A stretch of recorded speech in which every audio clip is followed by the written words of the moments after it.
নতুন রেকর্ড তৈরি করেছে ভারতের বৈদেশিক মুদ্রার রিজার্ভ। সর্বশেষ হিসেব অনুযায়ী বর্তমানে দেশটির কেন্দ্রীয় ব্যাংকে রিজার্ভ ব্যাংক অব ইন্ডিয়ার কাছে ৬৮,৯২৪ কোটি ডলারের সমপরিমাণ বৈদেশিক মুদ্রার মজুত রয়েছে। গতকাল শুক্রবার এক বিবৃতিতে তথ্য জানিয়েছে আরবিআই। বিবৃতিতে বলা হয়েছে, গত ৬ সেপ্টেম্বর পর্যন্ত যত বিদেশি মুদ্রা জমা পড়েছে তার ভিত্তিতে করা হয়েছে এই হিসাব। আরও বলা হয়েছে, এর আগে কখনো ভারতে বিদেশি মুদ্রার রিজার্ভ এমন উচ্চতায় পৌঁছায়নি।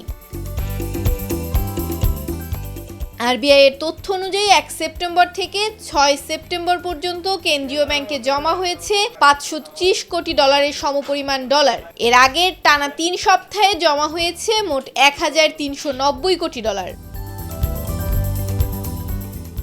ডলারের মজুদ রেকর্ড পর্যায়ে পৌঁছানোর প্রভাব পড়েছে ভারতের মুদ্রা রুপির উপরেও। আরবিআই এর কর্মকর্তারা জানিয়েছেন, গত ২৫ জুনের পর থেকে প্রতি সপ্তাহে ডলারের বিপরীতে রুপির মান বাড়ছে শতকরা ০.১% করে। এই মুহূর্তে ভারতে প্রতি $1 বিনিময়ে পাওয়া যাচ্ছে ৮৩.৮৮ রুপি। মৌমিতা মৌ, ভোরের পাতা।